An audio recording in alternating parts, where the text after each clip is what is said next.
So, this is the second installment of some videos I'm going to record. Whether I put them up is another question or not. Been thinking on it, and I don't know, a vlog type thing is I just drive along. It actually sounds really nice, just to get things out of it, even if nobody watches it. It's kind of therapeutic, you know? I can go back on it and be like, oh, there's that cunt from fucking 5 years ago. Oh, my 5 year future me. Fuck, I've done it before. Anyways, sorry, I just had to take a phone call from my boss. He's ringing me about Jason. You might remember him. Oh, we'll see. Cool guy. If you don't, tall cunt. Like Neil, is it taller than Neil? Well, just about the same height, really. No, he was ringing me about my radio. Not about my radio. Where the Flagstaff keys were. Which is, depending on what you're doing now, the farm you used to work at. Or still work at. Really depends on my future. It's more going to be like a video log I will see in the future and be like, look how far I've come. You know, I now own a house, I now got a job, I'm a teacher. For instance, you know, I want to become a teacher, as you know. But, yeah, he was ringing me about where the Flagstaff keys were, because it's fucking 39 degrees today. It's So, this is either the start 2.1, or if I can, I'll try and edit it into the first part, because my phone overheated on my way home from work. Because, you know, fucking 39 degrees. Because fuck me dead. Gotta love Australia with its fucking shit heat. But no, this is kind of part two. Fucking, I don't know, today I saw Joey. Fucking my ex's Mrs. Boyfriend. She was driving Brooke's car, my ex. And I had very mixed feelings. It was I cared and I didn't care. It was that's cool. And this is something I had trouble expressing to people. That I still care. I still care. When I know I shouldn't. It's just one of those things that I just can't help myself but do. I know that she's shit.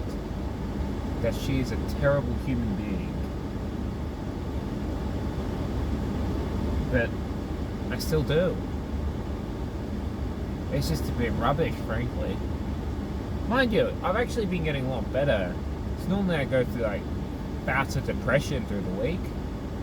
But this week has been one of my better weeks yet. And the funny thing is, this is one of the weeks where I've been more alone than most other weeks. Because I had a bit of a thing with a couple of my housemates. Indy moved out, for future reference, and for anybody that'll understand that. Indy moved out, and fucking that's kind of put a wedge between me and Michelle, one of my best mates. I've got two of them. I used to have my old best mate used to be Perry Jurgens, but ever since moving out, he's just kind of stopped associating with me. I'm just not making the time, so I've just been fuck it, you're not going to make the time, I'm not going to make the time. But yeah, there's kind of been a little wedge driven in between me and Michelle, because Andy and I got in a bit of an argument about the dishes, and she hasn't been able to see it from my perspective, which is a bit frustrating, but entirely understandable. My perspective was, you know, you're going to make the dishes, you fucking clean them. You don't just leave them sitting for days. So I started taking preemptive action. And he left dishes out for a couple of days, so I put them in his room. And that prompted him to move out, because he doesn't have the courage of his convictions. It's frankly cowardly, but, you know, what can you do? Oh, let me fix this angle. Oh, fucking, look at this, shave my chest. So nice and hairless. Wow, bit of hair. It's some stubble. You can't really see it on the camera, but there is a bit of stubble there. But yeah, I've been thinking, and this is just kind of whenever I'm driving somewhere or I just feel like it, I'm just gonna talk at the camera. Maybe I'll upload it, maybe I won't. This is kind of more for my own therapeutic sake, because I've got a wireless charger. I've got the box for it back here. Initially for my proper phone, Galaxy Z Fold 2. But it's too heavy, it makes the fucking thing fall. So I'm using my work phone, my Galaxy S9. Here we go, the Cyanogen wireless charger. This thing. So that's how I'm actually taking videos of it. The first video is kind of, I started as a bit of a joke. So I was doing that kind of corny YouTuber opening, like, oh, welcome back, guys. Welcome to my channel. But I think this will be good for me because this will save me, stop my reliance on other people when I've just got to get shit off my chest. Because I have a habit of telling people things, getting things off my chest to them, and then later on a relationship breaks down, and then it's kind of a bit awkward, to say the least. So it's kind of like, I think this is good. So if I upload it, people like me can understand, although there aren't very many people like me, considering my sexual attractions, the way I talk and the way I act tends to alienate people. So there probably are a few people, autistic fucking half-closeted gays. So I was talking to Marcus, one of my best mates at work earlier, and he brought up a fairly good point that I'm like half in and half out the closet. I'm forcing others people to be complicit in my hiding in the closet, frankly, in half my life, because my siblings don't know. Most of my siblings don't know. Only one does, and my mum and my sister, they're the only ones who know that I'm gay. And even then, I'm like confused as shit about that, because it's like I like trannies, cross-dressers, and the like. So it's not like gay, but like, anyways. That's the end. Bye. So it's been a little while. Yeah, my dad came along, and I kind of feel a bit silly talking to myself. So I just kind of went and finished it. So I'll probably put all 3 of today's into one, if I can figure out how to do that. If not, there'll be 3 separate uploads. But he was having a right hissy fit today. It's like going on about Croatia holidays, because I had to be out of there by 8, because I got gaming with my mate Aaron tonight.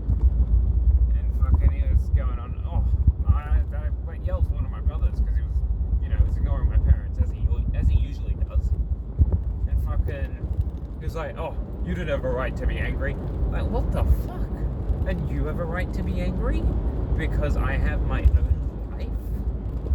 Like, how pathetic is that just because I'm not an indoctrinated kike, Jew for the uninformed.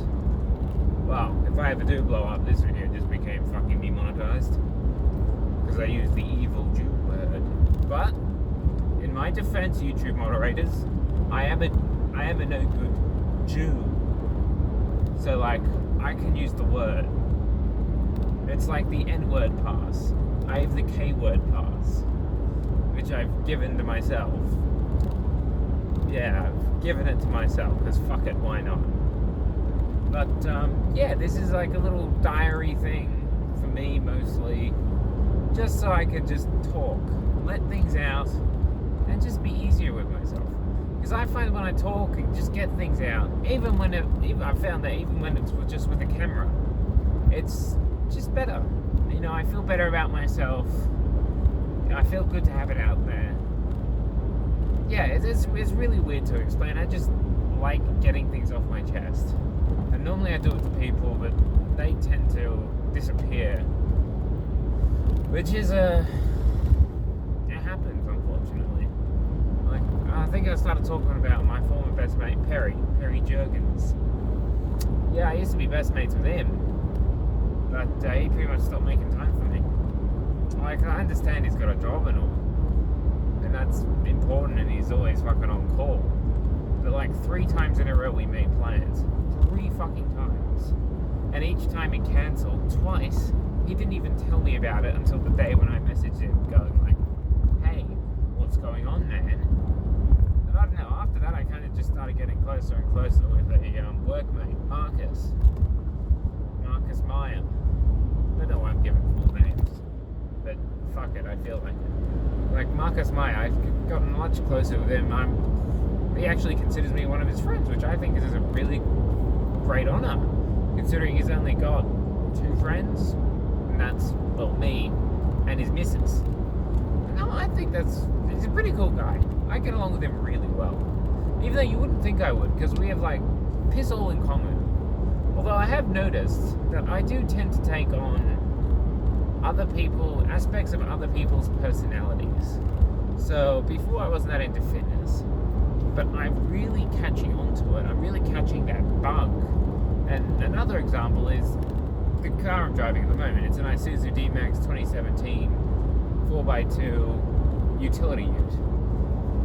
Before I was saying, I don't give a shit, as long as the car runs, because I used to have a Ford Falcon 2001 Ford Falcon Forte 2001. Piece of shit. But it ran. It worked well enough for my P1s. But, I've derailed myself. Yes. But before knowing Perry, I just didn't really care or being that close to him. But after I moved in with him, which was September 2020 is when we redone the lease. September 2020 on the 3rd. That's when we signed the lease, and I just started living with him. It was really good for a while, and they were just off, and then fucking. He's a very complicated young man. He'd go through these little periods of just getting all depressed. Oh, I'm getting a phone call. Anyways, sorry, that was just a call from my younger brother. Quite a popular fella, I must say. But, it was only after I kind of started hanging out with him properly, and he started working on my car, and I'd hang out with him as he did that his infection for his passion for utes rubbed off onto me. So, like, now I'd only ever get a fucking ute, because they're just better, especially Isuzus. Isuzus are like, so good. This is a sport shifter, and I can go up and down in gears from my own choice, but it's still an auto. So it's really good like that. Whereas fucking most other cars aren't recommended you do that. Whereas Isuzus, man, they've got really good engines, and I plan on taking care of it for years and years. But I take on aspects of other people's personalities. I don't know if that's normal. I don't think it's all that common. Like, I know, you kind of become more like your best mate, and your best mate becomes more like you. But it happens more for me. And I reckon, personally, that it's just a bit of a survival mechanism that's just evolved in me. That, the way I survive is I become who I need to be to survive. And I'm trying to break that code, because I've done a lot that's different. Like, recently I had tuna. Now, to most of you out there, that sounds like, tuna. I like tuna bake. I've never had tuna before. Never. Same with coleslaw. Never had it before. Until the other day, a couple of weeks back at the work Christmas party thing, I got some coleslaw as a side, and I was like, you know what? Fuck it. I'm gonna try it. And I actually liked it. And I tried tuna, and it wasn't all that bad. I'm not gonna get it again, because it kind of tastes a bit off. Because I had a chili tuna, so I didn't really like it too much. But it wasn't too bad. It wasn't terrible. I almost built an image of it in my head that had like demons and like, ooh, ghosts. There we go. See, now you can see me a bit better. This actually isn't illegal. You'd think it is, but it isn't. But it's doing new things for me. That's very different. Normally I don't do new things. I do the same thing over and over and over again. I used to get up at 4 a.m. every morning, go for a run, 12 Ks for an hour and a bit, hour and 12 minutes, shower, have breakfast, sit, watch a video for 10, 20 minutes, and head off to work, get home, be fundamentally and physically exhausted to the point where I didn't give a shit, and then maybe go hang out with some mates. And that is the way I used to handle things. I used to just do that to handle my life, to handle my sexuality in a large part. Large part was to do with handling my sexuality because it's just so confusing in my head. I don't understand it. I'm not attracted to men in that same way, but I'm not attracted to women either. But I'm not asexual either. You know, if I know someone is transgender or transsexual or one of those, has a swinging penis between their legs but looks like a woman, that is so attractive. You know, I find that shit. I find that just so fucking appealing, and I don't understand why. And I don't think anybody could tell you why, because I can't, and I'm the one it's happening to. And so, you know, when people ask me, I say I'm gay, but it's kind of like, am I? So I know I'm not straight. So I was with my ex-girlfriend for 3 years, and sex was never something, like, it was okay, it was just sex. You know, it wasn't anything that was too great. And, you know, I never went down on her once, which I've been told, you know, most straight blokes like to do, but, you know, I've never done it. But, yes, my sexuality just confuses the living daylights out of me. And that's how I used to suppress it. And nowadays I'm trying to do that less. But I still find it difficult because then I suppress it in other ways. And just tell what people expect me to say. You know, I try and start explaining it. They think they understand and they're like, oh, so it's like this, this, and this. And I just kind of end up going along with it. Now, I know I shouldn't. And I know that, you know, I should be putting my foot down and being like, no, it's like this. But I just don't. Because I don't want to make myself look stupid in a way, I guess. And yeah, it's just absolutely buggered, my sexuality. So I don't understand it. I have thought about self-harm before. Never done it, but I have given it legitimate